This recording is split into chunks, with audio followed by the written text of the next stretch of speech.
Abra sua Bíblia no Evangelho de Lucas, no capítulo 2, a partir do versículo 39.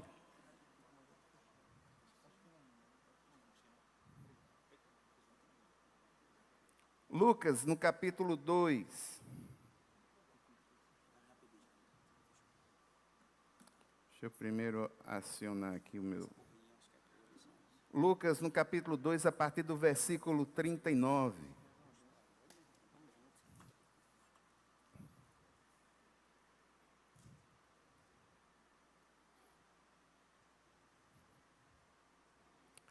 Dos versículos 39 até 52.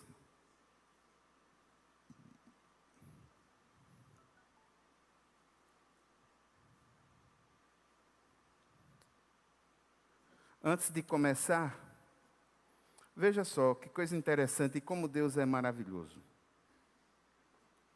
Que conexão pode ter uma canção como essa que a gente acabou de cantar, que fala sobre um momento difícil em que o povo de Israel estava. Na frente tinha o mar vermelho e atrás tinha os carros de Faraó. Aí você pode pensar assim, é possível que eu não tenha nenhum momento assim, ou não venha a passar por nenhum momento assim. Engano seu. Eu me lembrei uma vez que eu tinha minha empresa de consultoria e precisei ir até Fortaleza para um encontro na Agência Nacional de Saúde Suplementar. E fui com uma equipe daqui da Paraíba, lá para encontrar os técnicos em Brasília, e a gente ter uma explicação da Agência Nacional de Saúde Suplementar na época da implementação de uma lei de regulamentação dos planos de saúde. Na época, eu trabalhava dando assessoria nisso. Aí, irmãos, a experiência que eu tive foi muito interessante, porque quando chegou na hora do almoço, o hotel que a gente estava era um hotel muito caro, e o almoço era muito caro. E nós tínhamos a opção de almoçar na frente do hotel. Lá tinha um bar muito, muito bacana, um restaurante muito bonito, e servia um almoço. E os técnicos que foram comigo, inclusive dos outros estados, eles perceberam a mesma coisa que nós percebemos. O preço lá era mais barato. Então o restaurante ficou cheio do pessoal que estava no hotel. E alguém que foi comigo, na hora que a gente estava se organizando para comer alguma coisa, fez um comentário, disse: "Você sabia que Cassé é pastor? Está estudando para isso, tal, ele é da igreja." Aí alguém olhou para mim e disse: "Você é pastor, o que é que você está fazendo aqui com a gente nesse lugar?" Eu disse: "Eu vim para comer. Se tiver um outro lugar diferente, que é um lugar que todo mundo vai participar." Aí, irmãos, na época, começou uma discussão deles comigo, porque eles queriam saber coisas da Bíblia. E havia, na época, um filme, O Código da Vinci, que levantava muitas informações não reais sobre o cristianismo. E eles tomam fazer pergunta e eu tomo responder. Aí saiu disso, entrou em outro tema pesado. Começaram a falar sobre a ideia ou a questão do cristianismo e da homossexualidade. Tome pergunta e eu tome responder. Parecia uma espécie de concílio, era engraçado. Mas havia muita vontade desse pessoal de ouvir. E era engraçado, porque ficou um ambiente interessante. Eu estava numa cabeça de mesa, todos eles, muitos deles, fumando, e as mesas cheias de cerveja, de uísque, eu, no meu cantinho lá. Aí, irmãos, chegou um momento que eles se calaram e tiveram que me ouvir. E eu ouvi, percebi, todo o restaurante parou. o som foi diminuído, porque eu falei num tema que eles não tinham nenhum tipo de argumento. Eu falei sobre criação de filhos. Quando eu falei sobre criação de filhos, e eu toquei na ferida, eu percebi, inclusive, que algumas mesas próximas, algumas cadeiras viraram, e eu comecei a falar sobre criação de filhos, baseado nesse texto que estava na minha cabeça, inclusive. Eu não tinha nenhuma Bíblia. Só num versículo que vocês, inclusive, vão ver hoje. Que é o último versículo, versículo 52. Onde lá nós vemos um princípio maravilhoso, um guia maravilhoso das áreas em que os filhos precisam receber uma atenção especial por parte dos pais. E todos nós precisamos ter uma atenção toda especial. E quando eu comecei a falar sobre criação de filhos, eu fiquei sozinho e todo um restaurante calou-se. E um dos que estavam do meu lado, amigo meu, empresário, ele estava frequentando uma igreja anglicana, muitas dúvidas na cabeça, mas ele tinha uma certeza, a certeza de que precisava de Deus.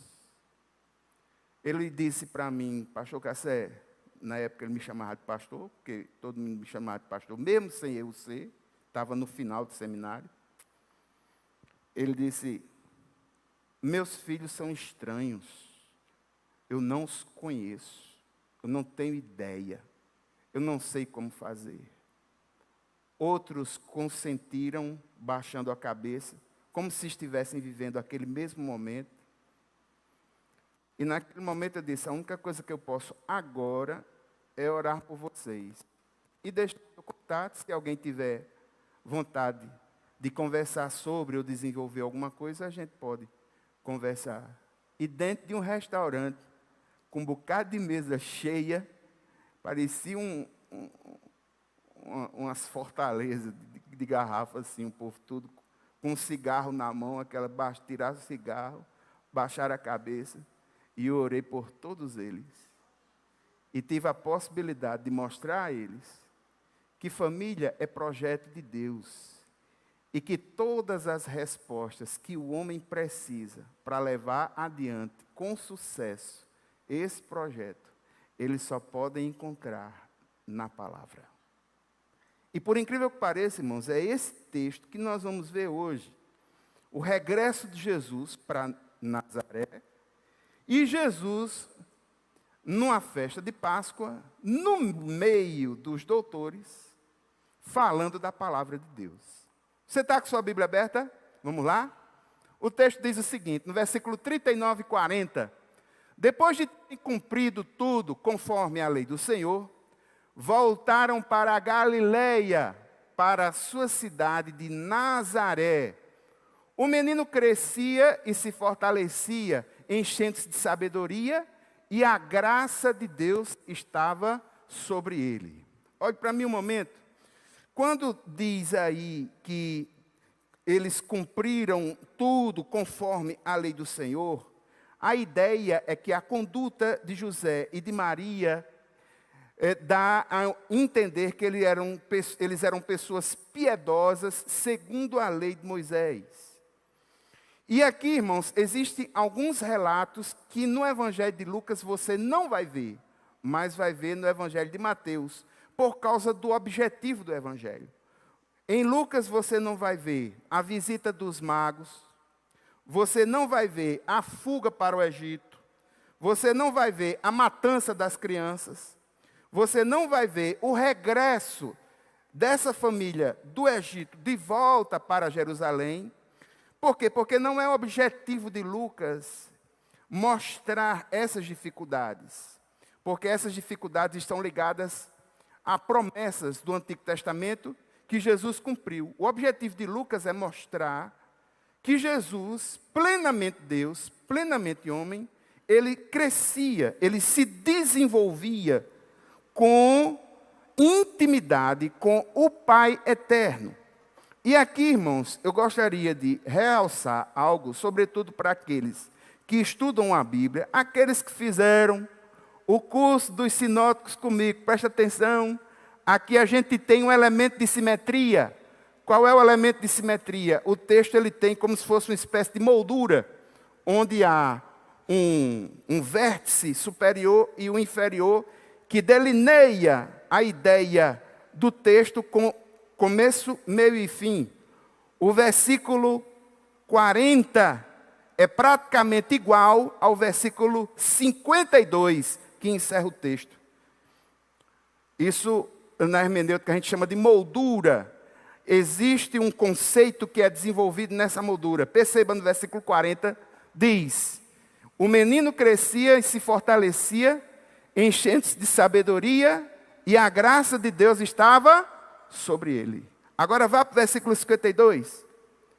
Jesus crescia em sabedoria, estatura e graça diante de Deus e diante dos homens. A ideia é praticamente a mesma.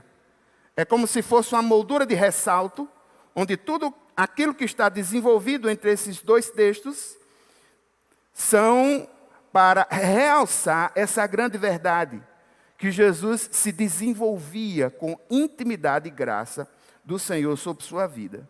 Mas o texto no versículo 39 nos mostra, irmãos, que eles saíram da Galileia para Nazaré.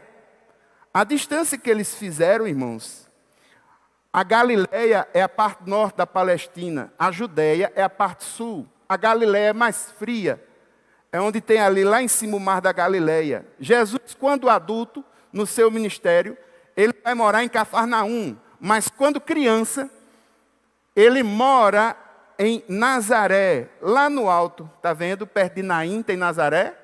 Pronto. De Nazaré até lá embaixo, Jerusalém, são 112 quilômetros. Às vezes a gente vê, ou a gente lê os textos da Bíblia, tendo a impressão de que ele saiu daqui, foi ali em 13 de maio, né? Foi ali em Jaguaribe, foi de Uber, né? Tomou um Uber, chegou lá. Não, irmãos, no século I, tire isso da cabeça. E é necessário que você tenha essa dimensão, porque você vai se deparar com um problema no texto, que só vai ter entendimento, quem sabe, da distância entre a Galileia ali, Nazaré e Jerusalém, e como é que se viajava nessa época, para ter o resto de um problema, algo que vai acontecer. Mas veja só, nós já temos a ideia de que Jesus está crescendo de forma normal, está crescendo fisicamente, espiritualmente, é uma dádiva de Deus, e ele vai passar por um momento que vai mostrar esse desenvolvimento. Quando e onde? Numa festa. Versículo 41, o texto diz: todos os anos, os pais de Jesus iam a Jerusalém para a festa da Páscoa. Irmãos, a lei dizia que haviam 3 festas que, sobretudo, o judeu do sexo masculino deveria participar em Jerusalém. As 3 festas eram a festa da Páscoa, a festa de Pentecostes e a festa dos tabernáculos. Agora veja, em função do exílio e em função das muitas diásporas pelas quais esse povo passou, de forma prática, eles só se esforçavam mais para ir a Jerusalém na festa da Páscoa. E diga-se de passagem, a festa da Páscoa, ela não é uma festa de um dia. A festa da Páscoa, ela é precedida por uma festa chamada Festa dos Pães Asmos. Isso dava uma semana de festividade. E durante uma semana, Jerusalém, estava cheio de judeus de outras localidades que tentavam, o máximo possível, passar a semana de festividades da Páscoa ali em Jerusalém, porque essa Páscoa para ele é muito importante. Eles comemoram a noite em que os hebreus saíram do Egito. Deus matou os primogênitos dos egípcios, mas do povo hebreu, aqueles que foram marcados com o sangue do Cordeiro, não morreu ninguém. E era isso que eles comemoravam, e comemoravam todos os anos. Mas aconteceu algo muito interessante. Versículos 42 a 45. Quando ele atingiu os 12 anos, Jesus, foram a Jerusalém, segundo o costume da festa. Terminados os dias da festa, ao regressarem, o menino Jesus ficou em Jerusalém, sem que os pais dele o soubessem. Pensando, porém, que ele estava entre os companheiros de viagem, andaram um dia inteiro e então começaram a procurá-lo entre os parentes e os conhecidos. E como não o encontraram, voltaram a Jerusalém à sua procura. Momento crítico. Cadê Jesus? Irmãos, Jesus, aos 12 anos de idade, ele participa se preparando, porque existem várias maioridades, digamos assim, nesse povo. Você tem uma maioridade militar, você tem uma maioridade sacerdotal e você tem uma maioridade religiosa. Um ou dois anos antes de usufruir de toda a maioridade religiosa, Jesus, aos 12 anos de idade, ele faz a sua primeira viagem com o aspecto preparatório com seus pais para começar a sua vida religiosa como uma criança judaica normal e comum. Nós precisamos entender, irmãos, que Jesus é plenamente divino, mas ele é plenamente humano. E aqui Jesus é um adolescente. E um adolescente que tem suas adolescências. E a gente está vendo que ele vai, no seu perfil, mostrar o seu desenvolvimento, mas mostrar traços característicos da sua idade.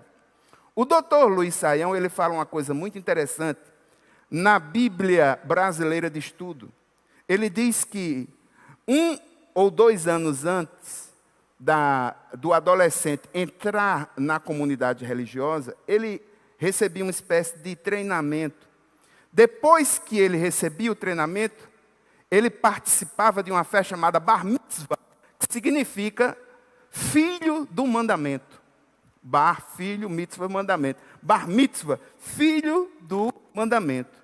O texto diz, terminados os dias da festa, isso dá a entender, irmãos, que a família de Jesus participou da festa inteira.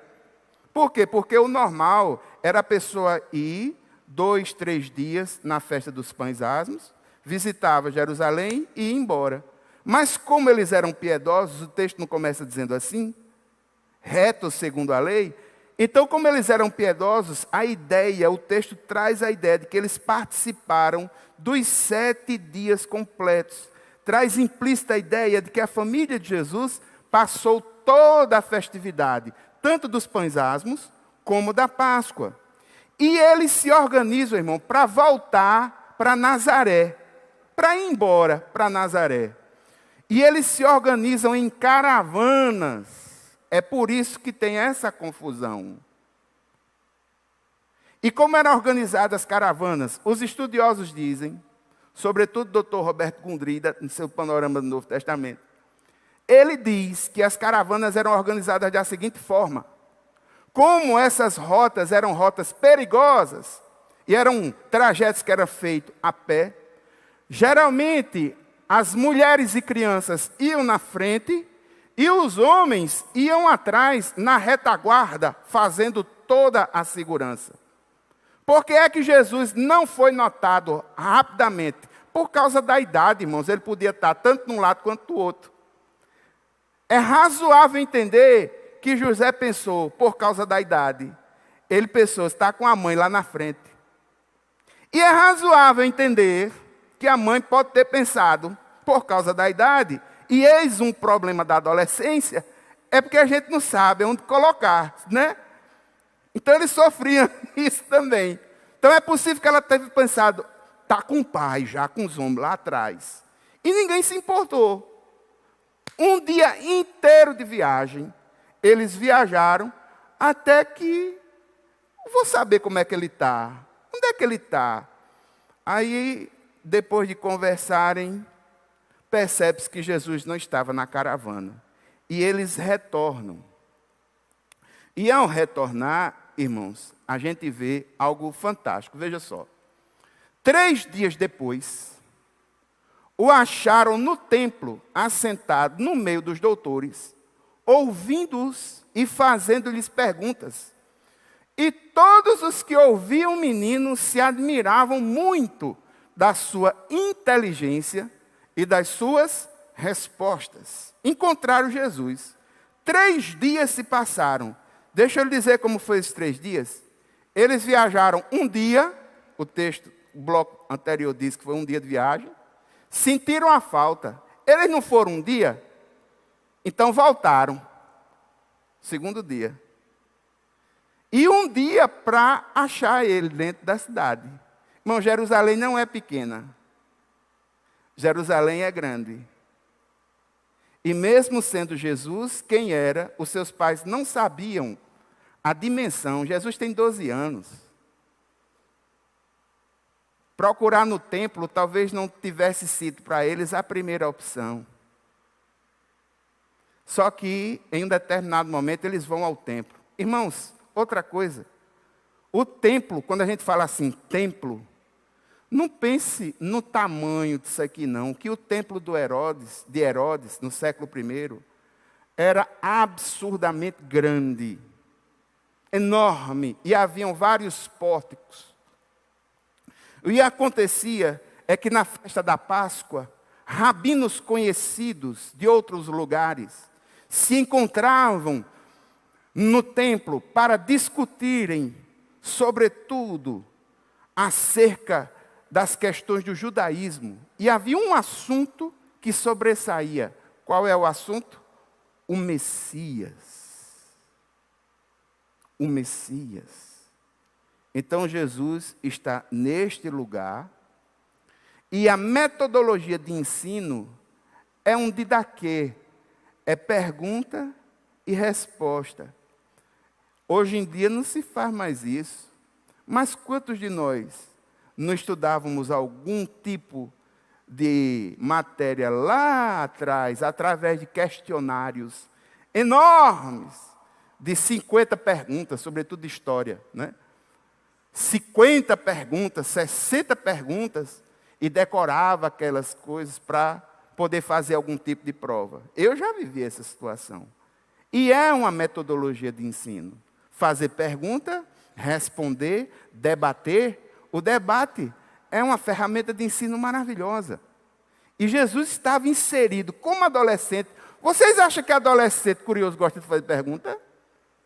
E ele gostava não só de fazer pergunta, como de responder. Devia ser muito bonito esse momento. Muito bonito esse momento. Devia ser muito interessante. Só que, irmãos, envolvido num clima de perguntas, a gente vê o encontro de Maria com ele. Olha que coisa linda. Logo que os pais o viram, ficaram maravilhados. E sua mãe lhe disse: filho, por que você fez isso conosco? Seu pai e eu estávamos aflitos à sua procura. E ele respondeu: por que me procuravam? Não sabiam que eu tinha de estar na casa do meu pai? Versículo 50. Não compreenderam, porém, as palavras que lhes disse. O pai dele não estava ali junto de Maria? A curto modo, Jesus já dá uma resposta. Irmãos, Jesus já vinha numa tirada com os discípulos de pergunta e resposta, pergunta e resposta, pergunta e resposta. Aí a mãe chega fazendo uma pergunta, e ele responde com outra pergunta. Ele já vem com aquilo na cabeça. Esse tempo todinho, pergunta, resposta, pergunta, resposta, pergunta, resposta. Ele responde na metodologia que ele já estava. E aqui, irmãos, o texto mostra, na língua original, uma aflição do coração de Maria. Aqui está colocado como maravilhados, mas alguns textos bíblicos colocam como chocados. A ideia é de aflição, um misto de surpresa e angústia. Surpresa por ter encontrado naquele lugar, mas a angústia natural de uma mãe que quer saber onde seu filho está. Então a palavra ekplesso tem essa ideia de angústia. E a resposta que Jesus dá a eles, irmãos, já nos mostra que Jesus tem consciência singular da relação dele com o Pai Celestial. Percebe? Percebe que ele já tem a consciência de quem ele é. Ele já tem a consciência do relacionamento dele com o Pai. E esse é o primeiro texto no Novo Testamento em que o próprio Jesus se coloca como Filho de Deus. Agora diga, ele dizendo que é Filho de Deus para os seus pais terrenos. Olha que situação complexa. Olha que coisa tremenda. É por isso que eles não compreenderam rapidamente o que estava ocorrendo naquele lugar. E a partir desse momento, nos evangelhos, nós vamos ver que essa relação de intimidade entre Jesus e Deus vai aumentando, aumentando, aumentando, ao ponto de, no Evangelho de João, no capítulo 17, você vê uma oração de Jesus maravilhosa, onde ele derrama-se diante do seu Pai, numa amostra maravilhosa de intimidade, quem conhece o Pai de forma direta e profunda. João 17 é uma oração de Jesus, chamada oração sacerdotal, que pode ser dividida praticamente em 3 partes. Na primeira parte, Jesus ora pela sua crucificação. Ele diz, Pai, glorifica o teu Filho. É a frase mais forte. E Jesus entendia que a glorificação dele era a sua morte e ressurreição na cruz de Calvário. Na segunda parte da oração, ele ora pelos discípulos. E ele diz, Pai, não os peço que os tire do mundo, mas que os livre do mal. Mas o tratamento é sempre de intimidade. Pai, Pai, Pai. E no último momento da oração, em João 17, Jesus ora por todos nós. Assim como eu e tu, Pai, somos um. Que eles sejam um. Que coisa maravilhosa. A intimidade de Jesus vai sendo desenvolvida ao longo do tempo. E aqui a gente vê o início dessa intimidade. Encerrando o texto, 51, 52. E voltou eles para Nazaré, e era submisso a eles. E a mãe dele guardava todas estas coisas no coração. E Jesus crescia em sabedoria, estatura e graça diante de Deus e diante dos homens. O texto encerra dizendo que ele vai para Nazaré. As expectativas de Nazaré não são boas, porque em determinado momento no Evangelho, eu acho que de João, se me falha a memória, alguém vai argumentar que achou o Messias, e Natanael vai dizer, pode vir alguma coisa boa de Nazaré? Então as expectativas para Nazaré, a cidade, não eram muito boas, mas ele retorna para Nazaré e vai viver submisso aos seus pais por mais 18 anos, até aos 30 anos de idade, começar o seu ministério de forma mais efetiva.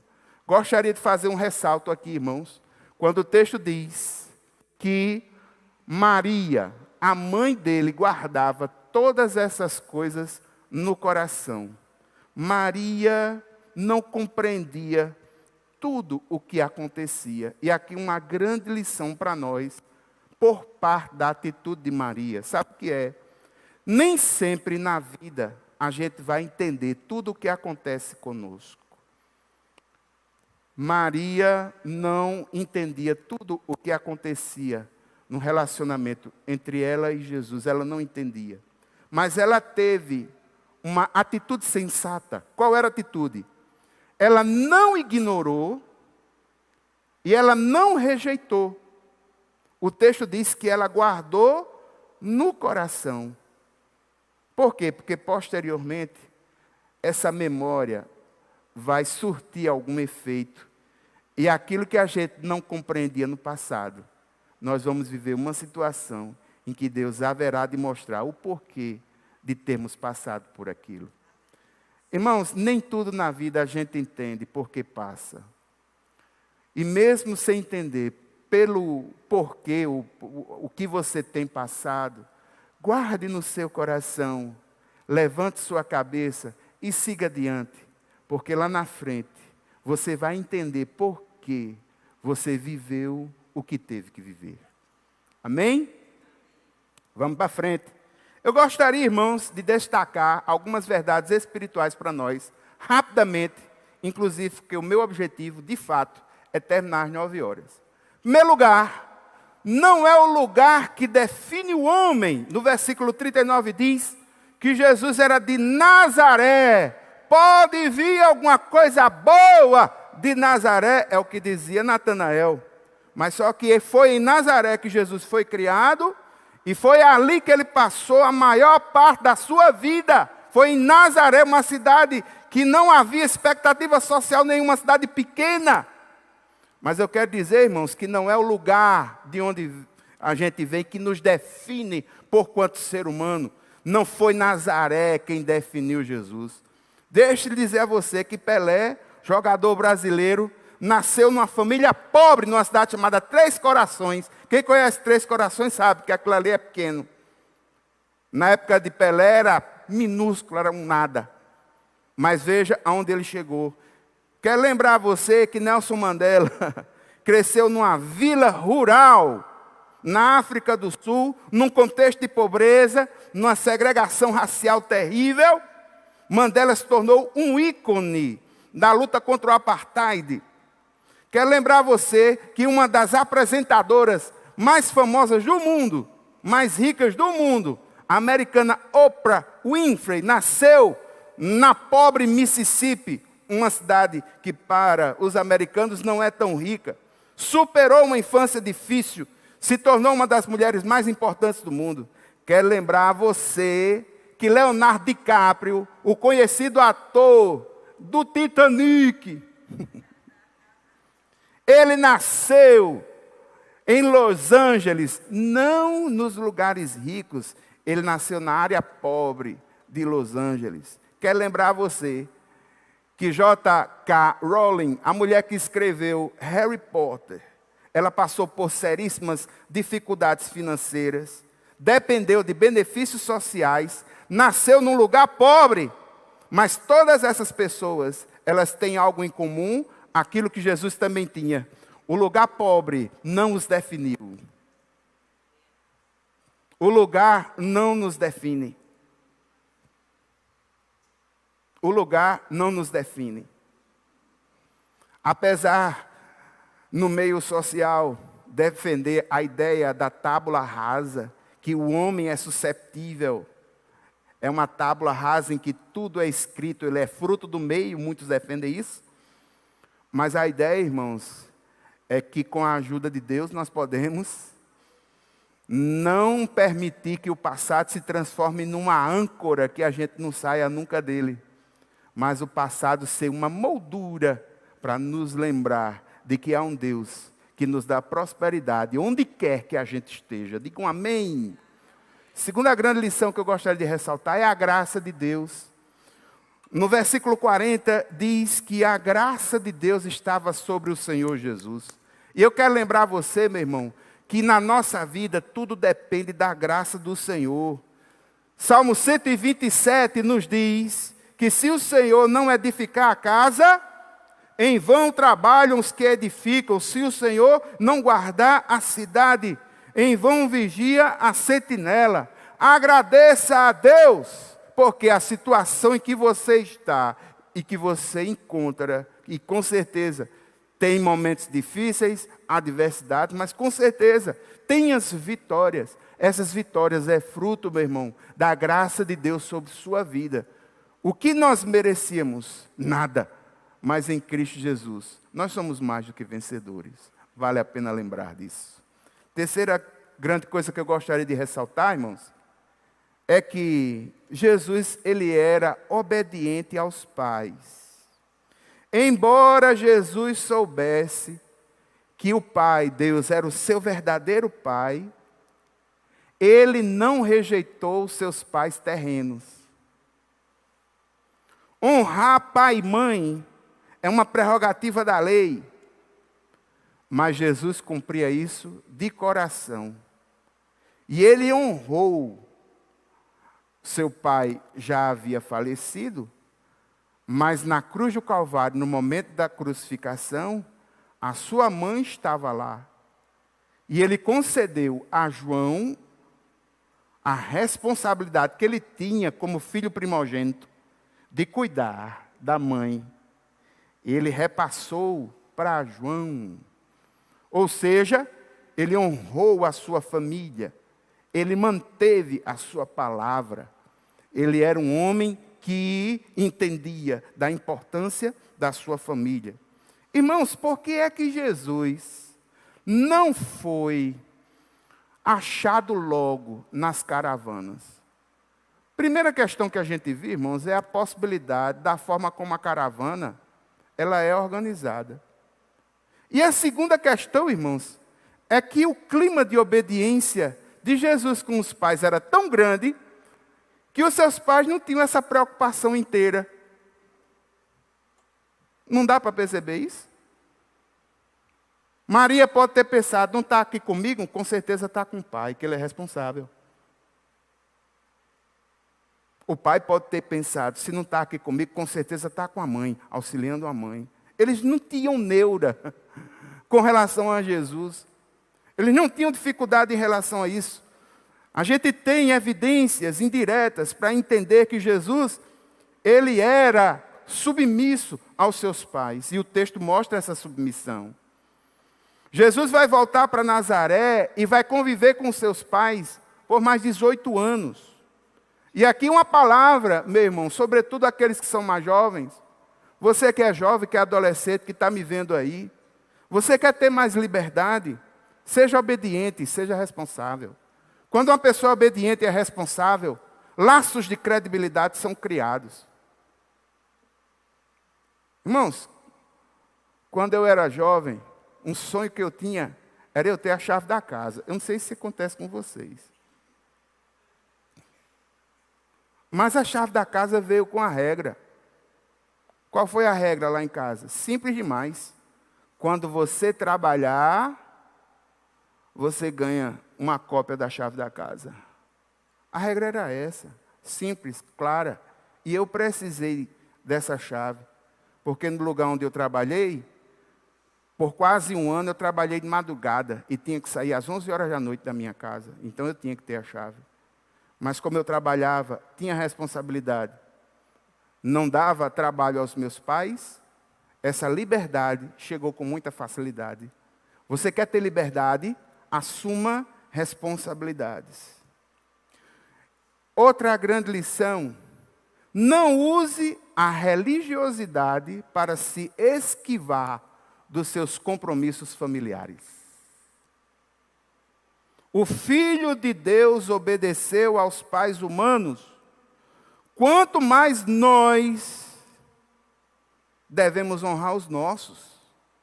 Não use nem justifique seu compromisso com a obra de Deus para negligenciar sua relação com a família. E há muitos que fazem isso, inclusive utilizando textos bíblicos para justificar essas mazelas. Paulo vai dizer a Timóteo que aquele que não é afeto aos seus negou a fé e é pior do que o incrédulo. O que vai contar aí, meu irmão, é a motivação que está no seu coração. Por questões religiosas, não abandone a sua família. Mas, pastor, minha mãe, ela é de uma outra religião. Minha mãe é mãe de santo. Ela é sua mãe. Eu toco logo na ferida, irmão, vou logo no eixo. Ela é sua mãe. E independente de qualquer coisa, você precisa respeitá-la. A verdade do Evangelho precisa ser colocada com amor. Mas você precisa respeitar. É a sua mãe, é o seu irmão. Não aumente essas muralhas. Crie pontes de relacionamento para que o evangelho possa ser pregado dentro da sua casa. Amém? Vamos para frente. Jesus se desenvolvia como? Maturidade física, maturidade mental, maturidade relacional e maturidade espiritual. Mamães, vejam, estes são os 4 principais vetores de desenvolvimento que precisam ser observados na criação dos filhos. O vetor físico, a mordomia do corpo, isso é fácil, irmãos, porque tem uma tabela. A criança, ela cresce de acordo com estudos científicos. Se ela crescer demais daquilo que é esperado, ela tem um problema. Concorda ou sem concorda? Se ela não crescer em relação ao que é esperado, ela tem um problema. Concorda ou sem concorda? Isso é mais fácil. É fácil você evidenciar. É fácil de você ver. A questão física, orgânica, saúde, mordomia do corpo. Precisamos cuidar bem do nosso corpo, da nossa saúde. E aqui, meu irmão, você preste atenção à mordomia do seu corpo. Seu corpo não é seu. Seu corpo é templo do Espírito Santo. Cuide bem dele. Lazer, descanso, felicidade, saúde faz parte do contexto e a espiritualidade também. Não esqueça disso. Segundo, desenvolvimento mental. Mordomia da mente. Precisamos cuidar da nossa mente. E aqui eu vou lhe dar um toque de uma coisa que você já deve ter percebido. Satanás tem interesse na sua mente. Quanto mais espaço ele tiver na sua mente, menos espaço haverá para o Senhor nela. Entendeu a estratégia? Simples. Quanto mais espaço Satanás conseguir na sua mente, menos espaço será destinado ao Senhor para ela. Então tenha cuidado com o lixo mental. Você precisa cuidar da sua mente. Você precisa cuidar do foco, da criatividade, da inteligência e do seu senso crítico. Cuide da sua mente. Amém? Com licença, irmãos. Eu tomar um pouquinho de água, que eu já estou espumando.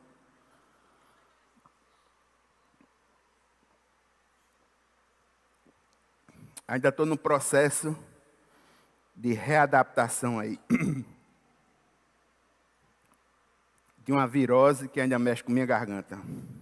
Maturidade relacional. Repita comigo, relacional. Maturidade nos relacionamentos, a chamada mordomia dos relacionamentos. Nós precisamos cultivar nossos relacionamentos, uma rede de relacionamentos. Irmãos, o que sobra no final de tudo na vida são os relacionamentos que nós temos. Aqui e ali a gente vê pessoas que sofrem de solidão involuntária. O cara está sozinho e ele não queria estar sozinho, mas ele não se desenvolveu socialmente falando. Às vezes ele tem uma palavra dura, ou então às vezes ele mesmo é muito duro. E quando a pessoa tem uma palavra muito dura, muito crítica, ou ele é muito duro ou crítico, a tendência de pessoas assim é ficar sozinho, se não prestar atenção e se não tiver mudança de vida. Você quer ter um exemplo disso que eu estou falando? Faça uma pesquisa nesses hospitais que cuidam de pessoas idosas.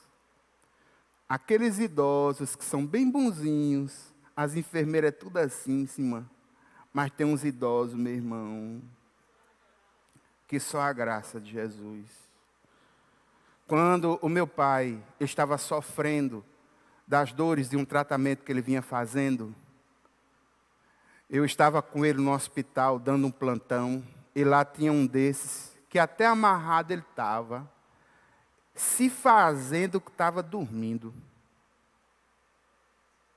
Aí a enfermeira, para ajeitar o acesso, que eles chamam de acesso, que é o negócio que bota na veia, aquele negócio todo, aí desamarrou um bracinho, para ajeitar o acesso. Meu irmão, esse velho deu um murro no queixo da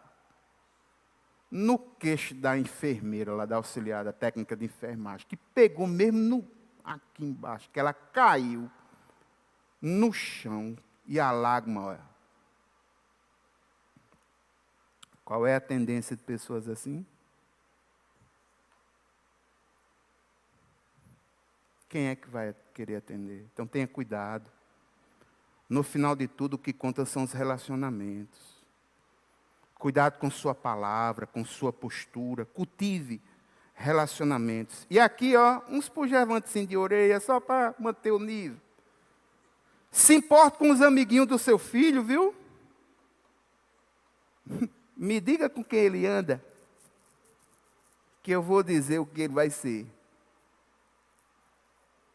Se importe com a qualidade dos relacionamentos intrafamiliares. Se importe, e aqui por último, nesse ponto dos relacionamentos. Não se isole. Quem quer você isolado é Satanás. Satanás quer você sozinho. Porque sozinho você é mais vulnerável. Unido com outro, não. Você é mais forte. Mas sozinho, você fica vulnerável. E aqui por último, irmãos, maturidade espiritual. Espiritualidade sadia. Nós precisamos cuidar do nosso relacionamento com Deus. Em nome de Jesus, se importe com a vida espiritual do seu filho. Não caia nessa ideia. Quando ele crescer, ele decida. Se importe com a vida espiritual do seu filho.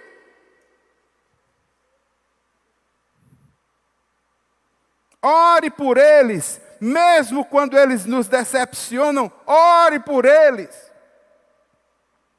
E leve-os a ter experiências prazerosas com Deus. E aqui, irmãos, gostaria de lembrar que, só para lembrar mesmo, né? Que José e Maria levaram Jesus para o templo. Responsabilidade religiosa para com os filhos, responsabilidade espiritual de crianças e adolescentes. E uma coisa interessante, Jesus pegou gosto. Ele gostou tanto que ficou lá.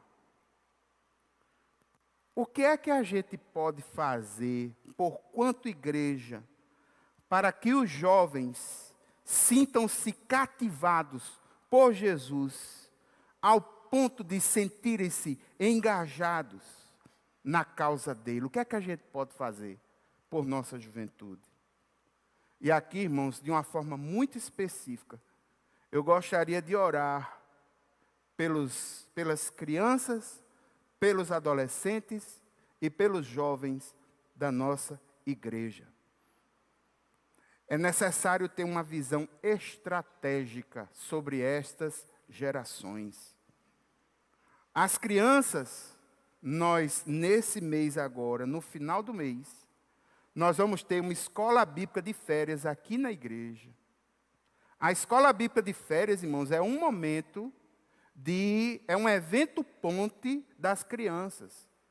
Vem crianças que não têm relacionamento algum com o Senhor, os pais permitem que eles venham, é um evento evangelizador. Crianças são alcançadas. E o ministério infantil precisa de ajuda em oração. E você pode apoiar financeiramente uma criança, se você quiser. Entre em contato com a irmã Neia, com a irmã Osani do Ministério Infantil. Crianças, veja só, quando você alcança um adulto para Jesus, você alcança um pedaço da vida dele. Quando você alcança uma criança para Jesus, você alcançou uma vida inteira dela. As crianças que nós temos hoje na igreja são a igreja do agora. Dessa igreja aqui, irmãos, elas vão ser os líderes. Irmãos, nós tivemos recentemente aqui na igreja um cursilho jovem. E para a honra e glória do nome do Senhor, deu certo. Nós precisamos orar pela nossa juventude. Eles precisam de homens, de mulheres de responsabilidade, que interceda e os acolha, porque o mundo lá fora faz isso com as motivações erradas. Irmãos, vamos orar pelos adolescentes. Eles vão ter esse ano uma das coisas mais importantes do ministério. Eles vão ter o acampamento deles ainda no final desse primeiro semestre. Irmãos, o acampamento de adolescente, para o adolescente, é uma das coisas mais importantes. Por quê? Porque ali são feitos laços de amizade que vão durar a vida inteira. Não uma amizade qualquer, mas uma amizade de qualidade, que faz a pessoa não só olhar para frente, mas, sobretudo, olhar para cima. Amigos que adoram ao Senhor, relacionamentos que são fortalecidos e que valem a pena. Pense de forma estratégica nas gerações futuras. Nós precisamos orar por eles. Eles são seriamente atacados. E eu gostaria de encerrar orando por eles. Vamos encerrar?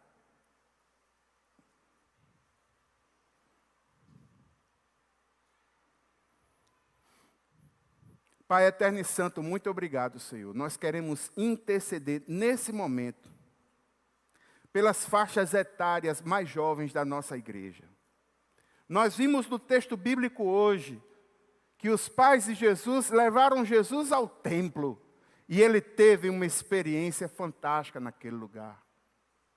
E nós queremos interceder, meu Deus, meu Pai, pela escola bíblica de férias, interceder pelo acampamento de adolescentes, interceder pelo ministério da juventude, que pelo Teu Santo Espírito, crianças, adolescentes e jovens, tenham experiências marcantes aqui nesse lugar. Vidas transformadas, amizades sadias, desenvolvimento, crescimento. Meu Deus, meu Pai, que as crianças, adolescentes e jovens possam crescer fisicamente, possam crescer mentalmente, possam crescer no seu âmbito relacional, possa crescer espiritualmente e que essa igreja tenha uma vida longa, pois eles serão os líderes dela. Pai, eu quero clamar pelos pais, eu quero clamar pelas professoras, quero clamar pelos líderes de juventude, de adolescentes. Quero te pedir, Deus, no nome de Jesus, que o Senhor os proteja. Toda e qualquer seta maligna que se levanta para destruir, em nome de Jesus, que caiam por terra todas elas. Pai, colocamos nas tuas mãos, oramos no nome de Jesus, a igreja diz, amém. A graça do Senhor Jesus Cristo, o amor de Deus, a comunhão e as consolações do Espírito Santo, seja sobre cada um de nós hoje e sempre. Amém, amém. Queridos, Deus abençoe vocês. E uma boa noite de sono, em nome de Jesus.